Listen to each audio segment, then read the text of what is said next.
चक्र की चाकी चल रही है। क्योंकि आप ये समझ सकते हो, लोभ मोह अहंकार की, नफरत निंदा की, चुगली वर्गवाद की चक्की, दो पार्ट धरती और आकाश, ये दोनों पार्ट नीचे और ऊपर, इस पार्ट दोनों धरती और आकाश, दोनों पार्टों के बीच में चक्की चल रही है, दोनों पार्टों की चक्की और चल रही है। कोई पिस मत जाना भैया, नारायण हरि का वचन मान लेना, लेकिन कोई पिस मत जाना, क्योंकि इन पार्टों के बीच में कोई सामुत नहीं बचा। कहते हैं कि चक्र की चक्की है, इसमें पिस गया वो दोबारा उठ नहीं पाया। कबीरदास जी ने भी कहा है कि दो पार्टों के बीच में साबित बचा नहीं। तो धरती आकाश इन दोनों के बीच में जो चाकी चल रही है, कोई बचा नहीं। लेकिन आज नफरत निंदा चुगली वर्गवाद में न पढ़ के वास्तव में हरि का वचन मानते रहे तो पिसने से बच जाएंगे। अब दो पार्टों के बीच में साबित बचेगा कौन, तो ये भी समझ सकते हो, एक पार्ट, दोनों पार्टों के बीच में साबित कौन बचता है। तो आपने देखा होगा कि जो चक्की होती है चाकी, उसमें कीला लगा होता है, कीला, वो जो दाना कीला के पास इकट्ठा हो जाता है चारों तरफ, जो कीला के पास पहुंच जाता है, जो कीला की शरण ले लेता है, जो कीला के चारों तरफ ढेर बन जाता है, वही दाना पिसने से बच जाता है, बकाया सब पिस जाती है। तो कीला के पास जो पहुंच गया, जो कीला लगा होता है, आप लोग सब जानते हैं, बहनें जानती होंगी, चाकी में कीला लगा होता है। तो जो कीला के पास दाना पहुंच गया वो सुरक्षित होता है। जब पीसने वाला पाट उठाता है, देखता है कि कीला के पास जितने दाने इकट्ठे हो गए वो नहीं पिसे, बकाया सब पिस गए। तो वास्तव में नारायण साकार हरि परमात्मा ब्रह्मांड के कुल मालिक हैं। जो इनका वचन मान के सेवा कर्म करेगा वो कीला की तरह उनकी शरण में होगा और वो पिसने से बच जाएगा, वो पिस नहीं सकता। इसलिए एक को जानो एक को मानो और निज रूप को जानकर एक हो जाओ। नारायण हरि परमात्मा का वचन कर्म तुम्हें उनके चरणों में लेके जाएगा, उनकी शरण में रहेगा। वो शरण में रहने वाला कीले की तरह कभी उसको कोई चोट नहीं पहुंचा सकता। और जो भाग गया, जिसने कीला का साथ छोड़ दिया, जिसने सोचा कि कीले के पास क्या करेंगे रह के, जिसने कीला छोड़ दिया, वही दाना पिस के आटा बन के निकल गया। ये आप समझ सकते हो। इसलिए नारायण हरि परमात्मा का वचन सेवा कर्म मत छोड़ना। कितनी भी मार पड़े, कर्मों की मार, अतीत की मार कितनी भी गहरी पड़े, कितने भी गहरे घाव हो, लेकिन नारायण हरि की शरण मत छोड़ना। क्योंकि नारायण हरि की शरण छोड़ दी, पांडवों के जीवन में कोई कमी नहीं पड़ी कष्टों की। पांडवों का पूरा जीवन, पत्नी भी हार गए, पत्नी भी दासी बन गई, पत्नी को भी जुआ में हरा दिया, इंद्रप्रस्थ भी हार गए, धन दौलत सब कुछ हार गए, अपने आप को भी हार गए। सब पांचों भाई अपने आप को भी हार गए, पत्नी को भी हार गए, लेकिन श्री कृष्ण का साथ नहीं छोड़ा, श्री कृष्ण पर दोष नहीं लगाया, श्री कृष्ण पर उंगली नहीं उठाई कि तुम अवतार हो तो हम तो बर्बाद हो गए। एक पांडवों ने कभी नहीं कहा। चाहे लाखा महल हो, लाखा महल के साथ भी छल हुआ, जुआ में भी पासे, शकुनी ने नकली पासों से बेईमानी से जुआ भी जीत लिया, दुर्योधन को जितवा दिया नकली पासों से, लेकिन फिर भी पांडवों ने कोई शिकायत नहीं की। क्यों? पांडव जानते थे जिनका साथ है वो अवतरण है, वो आदमी नहीं। भले ही कष्ट पड़ता रहा, मुसीबत पड़ती रही, 12 बरस वनवास होगा, अज्ञातवास में भी पांचाली के साथ कीचक ने दुर्व्यवहार किया, लेकिन फिर भी नहीं। आप समझो 12 वर्ष वनवास, 1 वर्ष अज्ञातवास, कौन कौन क्या क्या बना, 5 पांडव, लेकिन श्री कृष्ण का साथ नहीं छोड़ा। सारा कष्ट हंसते हंसते बर्दाश्त किया। क्यों?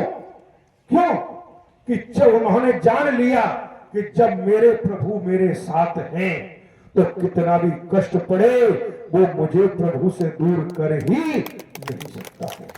ये तो एक जन्म के साथी हैं। कोई किसी का बेटा बना, कोई किसी की बेटी बनी, कोई किसी की पत्नी बनी, कोई किसी का पति बना, कोई किसी के माता पिता बने, ये एक जन्म के साथी हैं। और नारायण हरि परमात्मा जन्म जन्मांतर के साथी थे हैं और रहे। इसलिए साथी नारायण को बनाओ जो जन्म मरण के साथी। शरीर नष्ट हुआ, जाके जला दिया, घर आए, नहाए धोए, खाया पिया, शुद्धता हुई, उसके बाद धीरे धीरे 11 दिन, किसी के 13 दिन, 13 दिन में खिलाया पिलाया और बस भूल गए, अपने अपने काम में लग गए। भूला दिया जिनके पीछे पूरे जीवन भागते रहे, जिनके पीछे न्याय अन्याय नहीं देखा, नीति अनीति नहीं देखी, जिनके लिए पूरे जीवन धन इकट्ठा करते रहे, 13 दिन में ही भुला दिया, 11 दिन में ही भुला दिया। और एक धागा भी न चला जाए, देखो हाथों में कुछ है तो नहीं, कोई सोने चांदी की चीज तो नहीं है, कोई गले में तो नहीं है, नाक में तो नहीं है, कानों में तो नहीं है। देख लो सारे बैग में, देख लो कहां क्या रखा है। अंतिम सांसें गिर रहे हैं, आवाज लड़खड़ा रही है, वो परिवार इकट्ठा है कि बताओ कहां कहां माल रखा है, कहीं और जगह तो नहीं रखे आए, बता दो कहां कहां। अब किसी को नहीं है कि उन्हें की तो सांस अटक रही है, जवान लड़खड़ा रही है, लेकिन परिवार के लोग देख रहे हैं कि धन कहां है, वो बताते जाओ। क्यों? कहीं बताने से रह ना जाए, नहीं कहीं धरा रह जाए। तो आप ये समझ सकते हो, उन्हें तो मौत की पड़ी है, प्राणों की पड़ी है, और उन्हें धन की पड़ी है। तो आप ये समझ सकते हो, धन का साथ था, धन सारा खींच लिया। 1-2 गज कफन का टुकड़ा भी शरीर का लिबाज नहीं होता, लिबाज बन के नहीं जाता। चिता पे नग्न ही जन्म हुआ और नग्न ही वापस जाना पड़ेगा। ये आप समझ सकते हो, एक कपड़ा लिबाज नहीं है शरीर पर। तो आप समझ सकते, पूरे जीवन लगे रहे और साथ कुछ नहीं लेके गए। तो स्पष्ट कहा कि साथ लेके जाओ। क्या ले जाओ? नारायण हरि का वचन और सेवा करो, सत्य की कमाई साथ लेके जाओ। अब सत्य की कमाई नहीं की, बेटा बेटी परिवार कुटुंब कबीला इसी के वशीभूत हो गए, इसी के भक्त बन गए।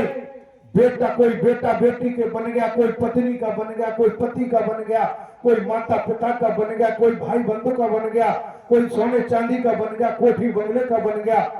सब इसी के भक्त बन गए, इसी के दास बन गए। जब इसी के दास बन गए, इसी के भक्त बन गए, तो फिर भक्त वत्सल नारायण हरि परमात्मा का नाम याद कहां रहेगा? जब इनकी ही चाकरी में लगे हो। ये नहीं कहा कि घर परिवार मत देखो, घर परिवार देखो, नौकरी करो, व्यापार करो, धंधा करो, रोजगार करो, खेती बाड़ी करो, गृहस्थ जीवन में रहो, लेकिन इनके दास बनने की जरूरत नहीं। दासता में मत जाओ, इनके दास मत बनो, इनके पराधीन मत हो जाओ, पराधीन मत हो। यदि पराधीन छोड़ो और नारायण हरि के अधीन हो जाओ। जो नारायण हरि के अधीन हो जाता है वही परम आनंद पाता है। इसलिए जब तक ये स्पष्ट है, जब तक नारायण हरि परमात्मा का वचन नहीं होगा, सेवा कर्म नहीं होगा, तब तक मन में स्थिरता नहीं आएगी, चंचलता बनी रहेगी, उठापटक बनी रहेगी। और आप ये जानते हो, जो परमात्मा को दगा देता है, जो परमात्मा को धोखा देता है, जो परमात्मा के साथ ही छल करता है, कपट करता है, उसका इस लोक भी खराब है, पर लोक भी खराब है। अनंत अनंत अनंत अनंत अनंत अनंत कालों तक भोगना ही पड़ेगा। तीनों लोकों में कोई छुटकारा दिला नहीं सकता है, क्योंकि आप जानते हो ये ब्रह्मांड के रचनाहार नारायण हरि है, कोई आदमी नहीं। वो स्वयं रचयिता है, स्वयं रचनाहार हैं। आप कर्म की जब मार पड़ती है तो तन से भी, मन से भी, धन से भी बर्बाद हो जाते हैं। तनों में ऐसी बीमारियां पैदा हो जाती हैं, कोई इलाज भी नहीं होता। क्यों? क्योंकि आप जानते हो, आप नाम सुना होगा आपने सिकंदर का। सिकंदर का नाम आता है इतिहास में। सिकंदर का बहुत बड़ा साम्राज्य था, धन दौलत की कोई कमी नहीं थी, रानियों की कोई कमी नहीं थी, पूरी सेना, धन, यश, वैभव, महारत हासिल थी। सिकंदर महान, इतिहास में जिक्र आता है। लेकिन जब सिकंदर महान पर कर्मों की मार पड़ी, कर्म की मार पड़ी, बीमार पड़े, तो सिकंदर महान ने कहा अपने महामंत्री से कि वैद्यों को बुला के लाओ। वैद्यों ने इलाज किया, बीमारी ठीक नहीं हुई। सिकंदर महान ने कहा कि हमारे राज्य में जितने वैद्य हैं, सारे वैद्यों को बुलाओ और मेरी बीमारी ठीक कराओ। सारे वैद्यों को बुला लिया और कहा कि जितना मेरे कोष में, राजकोष में धन है, सब लुटा दो वैद्यों को, लेकिन मेरी बीमारी ठीक करो। साथ संगति सारे वैद्यों ने इलाज किया, बीमारी में कोई फर्क नहीं। सिकंदर महान ने महामंत्री बुलाया और सारे राजवैद्य सामने खड़े। सिकंदर महान ने कहा कि जितना सोना चांदी चाहिए, हीरे जवाहरात ले जाओ, लेकिन मुझे ठीक कर दो। तो वैद्यों ने सर झुका के खड़े हैं, महामंत्री सर झुका के खड़ा है। तो वैद्यों ने कहा, कहे महाराज, मैं केवल बीमारी का इलाज करना जानता हूं। मैं बीमारी का इलाज तो कर सकता हूं, लेकिन कर्म की मार का कोई इलाज नहीं कर सकता। तो सिकंदर महान ने कहा कि कर्म की मार? कि हाँ महाराज, बीमारी होती तो मैं इलाज कर देता, लेकिन कर्म की मार का कोई इलाज नहीं मेरे पास, कोई औषधि नहीं बनी जिसका मैं इलाज कर सकूं। सिकंदर महान ने कहा कि यदि ऐसी बात है कि मेरी कर्म की मार मुझ पर पड़ रही है, तो बस एक मेरी अंतिम इच्छा पूरी कर देना। महामंत्री से कहा, एक अंतिम इच्छा पूरी कर देना कि जिस दिन मेरी मृत्यु हो जाए और मेरा जनाजा निकले तो बीच शहर से निकालना। और आपने देखा होगा कि पूरा शरीर कफन में ढक दिया जाता है, चाहे किसी स्त्री का हो चाहे पुरुष का हो। तो सिकंदर ने कहा कि जब कफन बांध के मेरा जनाजा निकले तो मेरे दोनों हाथ कफन से बाहर निकाल देना, और दोनों हाथ कफन से बाहर निकाल देना और बीच शहर से होकर जनाजा निकालना, जिससे मेरे राज्य की जनता को पता चले कि ये वही सिकंदर महान है जो न कुछ लेके आया था न लेके जा रहा है, खाली हाथ आया था और खाली हाथ ही जा रहा है। इससे लोगों को संदेश मिले, जो मैंने अन्याय किया है, जो मैंने अत्याचार किया है, जो मैंने निरपराध सताया है अपने राज्य में जनता को, प्रजा को, आज वो प्रजा, वो जनता मेरे दोनों हाथ कफन से खुले देखेगी बाहर, तो खाली हाथ जब मेरे होंगे तो इनको संदेश मिलेगा। जब सिकंदर महान इतना बड़ा साम्राज्य जब खाली हाथ जा रहा है तो हम भी गड़बड़ करेंगे। तो न कोई लेके आया था न लेके जा रहा है, खाली हाथ आया था, खाली हाथ जा रहा है।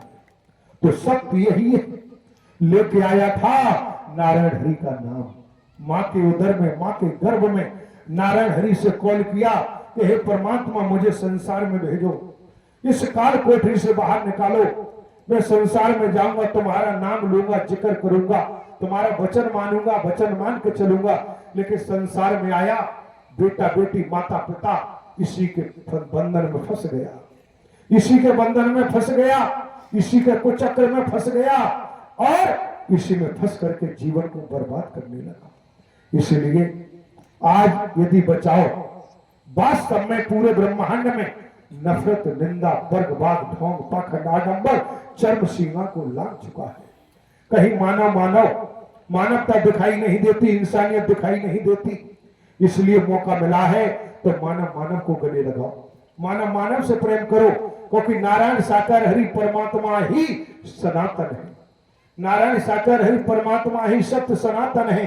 मानव धर्म सत्य धर्म ही सत्य सनातन है। इसलिए नारायण हरि का वचन मान के चलो, नारायण हरि का वचन मान के चलो। नारायण हरि से कुछ छिपा हुआ नहीं। यह हमेशा ध्यान रखना। हमारे रोम रोम की, तन की जाने मन की जाने, वो सब जानते हैं, उनसे कोई छिपा हुआ नहीं। कितनी भी कोशिश करो, चाहे चार दीवारी में विचार बनाओ, कुविचार बनाओ, सदविचार बनाओ, कुभाव बनाओ, वहां भी तुम्हें सुन भी रहे, देख भी रहे, और समय आने पर मैं ब्याज के चक्रवर्ती ब्याज के आपको मिलेगा। ये ध्यान रखना। सूद सहित वसूला जाता है, सूद सहित वसूला जाता है, ब्याज सहित वसूला जाता है। न लाठी चलेगी, न तलवार चलेगी, न तमंचा चलेगा। जो नारायण हरि की ब्रह्मवाणी से निकलेगा वही होता आया है, वही हो रहा है, और आगे भी वही होगा। ब्रह्मवाणी ही संधारक है और ब्रह्मवाणी ही संरक्षक है। क्योंकि वाणी किसी आदमी की नहीं, किसी व्यक्ति की नहीं, किसी शरीरधारी की नहीं है, किसी इंसान की नहीं है, किसी जन्म लेने वाले मरने वाले की नहीं है। ये वाणी ब्रह्मांड के रचयिता की है, ब्रह्मांड के कुल मालिक की है। इसलिए स्पष्ट कर दिया, जो परमात्मा नारायण हरि के भक्त का दोस्त है वो नारायण हरि का दोस्त है। जो नारायण हरि के भक्त का दुश्मन है वो नारायण हरि का भी दुश्मन है। और जो परमात्मा से शत्रुता करता है, दुश्मनी करता है, उसका इस लोक और परलोक दोनों ही खराब हो जाते हैं। इसलिए आप समझ सकते हो, पार ब्रह्म परमात्मा ने समूचे ब्रह्मांड में अपना विधान लागू किया। मानो मत मानो, मर्जी हमारी है, चलो न चलो मर्जी हमारी है। लेकिन ऐसे ध्यान रखना, शरीर को नहीं रोक पाए होने वाले परिवर्तन को।